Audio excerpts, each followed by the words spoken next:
Yo, what's up, guys?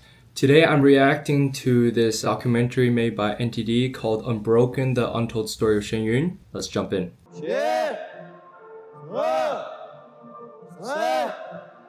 And do the spin again.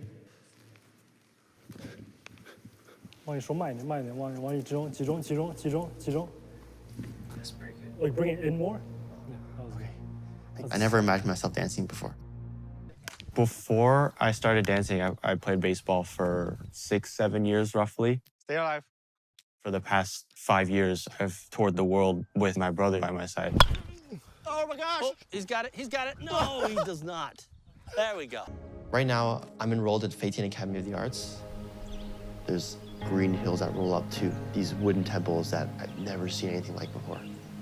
And there's a mist on the lake and there's snow on the temples. It's beautiful. Yeah, it's gorgeous. It's absolutely probably the best campus you can find in the United States. So peaceful, so serene. Having a bad day, you just walk around the lake, walk through the temples. Better than any therapy you can find. The New York Times has, for 6 months, been preparing a series of articles against Shen Yun Performing Arts. The New York Times got like all viewpoints from people who are not in Shen Yun anymore, not in Fate anymore, disgruntled. You know, people who either left of their own accord or got kicked off. Not a very impartial witness. It just really conflicted with my experience so far. Shen Yun had been highly regarded around the world. It was really lovely. I love the color. I love the music. Magnificent to see another Martin part of Freeman. Chinese That's Mr. Bilbo Baggins. culture that a lot of people don't get to see. Tony Robbins. I've seen one of his ads on YouTube before. Taiwan's President Lai Ching-te and more than 100 government officials sent congratulatory messages and well wishes for the performance. I've personally seen flowers given by Tsai Ing-wen, the previous Taiwanese president, to our dance group when we were in Taiwan, and that was so cool. You just see like the flowers and then like gifted from Tsai Ing-wen. I was like, oh, so cool. I've seen quite a bit of different professional athletes, from basketball players to soccer players. I've seen him before. To many performers. He's seen me before. I've seen a lot.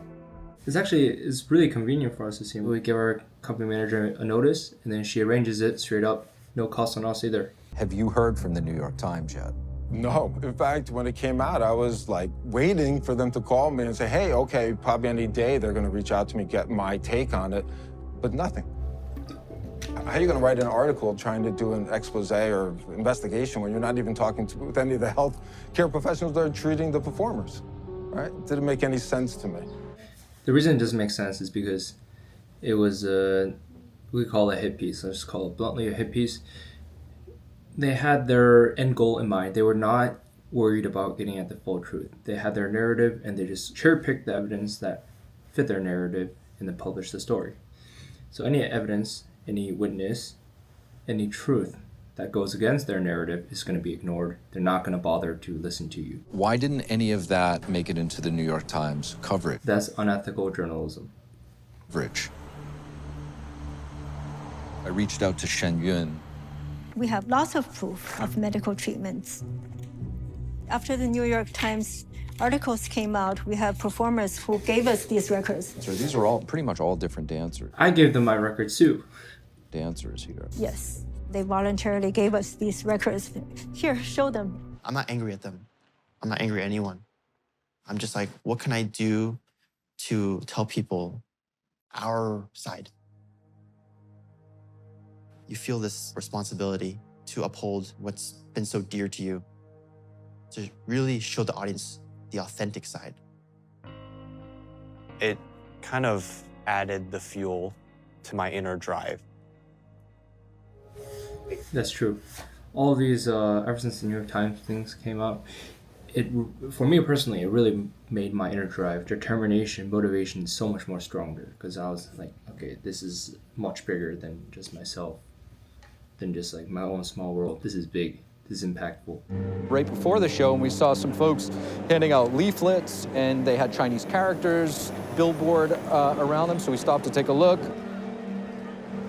They're handing out the New York Times articles here. Have you seen the show before? Absolutely not. Excuse me, what's that? Something for Shen. Do you know? What's that? Basically, they're doing on abuse and he could explain more to you. How did you hear about this opportunity? I wouldn't want to give you incorrect information. Where did you hear about it? Yeah, just prior to you asking me, just word of mouth. What's your day job? We're a consultant. So. You're a consultant? Yeah. Typically, when you have somebody that is out protesting, it's usually a cause that they believe in. It's a passion that they have, and that clearly didn't come across with these people.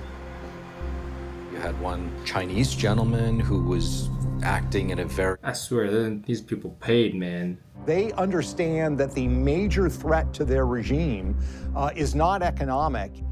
It is for what they used to call the hearts and minds of people. They see that as the sort of center of gravity under which their regime could be in trouble. Communism needs control. Control of thinking, control of thoughts, control of words, control of speech, control of actions. And what we give people is a freedom of thought, you know. We don't tell you what to think. We show you our story. We show you Chinese civilization, 5,000 years of Chinese civilization before the CCP took over, and let you make your own decision. We don't coerce, we don't threaten anyone with anything. We use peaceful measures. We don't force anyone to come watch our show. The show tickets are even a little pricey, you know? So, but then, that's what they fear the most. Free thought, freedom of expression, this thing that they can never control. Hey, so John. Hey, how you doing? I said, do you have any of these kids as students? Do you know anything about them? He said, sure. And he came over. He showed me this ongoing conversation, going for spanning about 3.5 years with one of the primary accusers, Coco, who's the primary plaintiff in one of the lawsuits. When I'm sued, I was so shocked. I was speechless. I really don't know why she sued me. Then I go back, revisit all the conversations we... Oh, I like that. He's so innocent. He's like, I don't know why he sued me. He's like, I didn't do no. I'm an academic professor here. I teach you academics. I didn't do any of the so-called, there was any dance abuse, I had nothing to do with it. And then you're suing me. We had, because until April 2024, she was still very friendly to me. That's the photo she posted on her Facebook and added a lot of good words about the school, about her experience.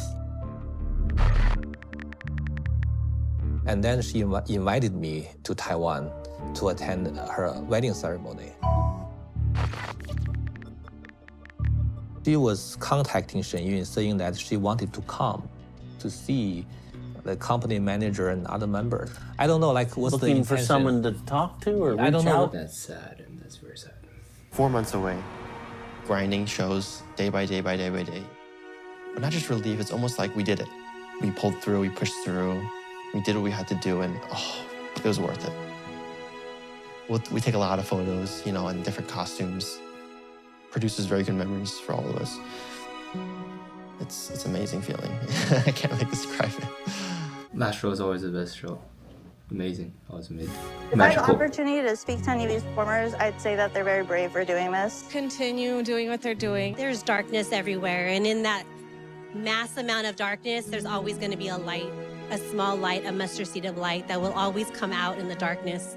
And this showed it. The show showed it. The performance showed it, and it was amazing. It was beautiful. Never give up. Never give in. Be true to yourselves. Be true to your beliefs.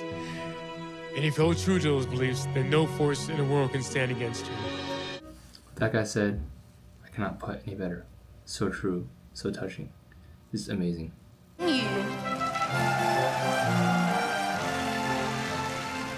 What Shen Yun did for me when I watched it, I kind of want to do that for others. That is a very meaningful life to live.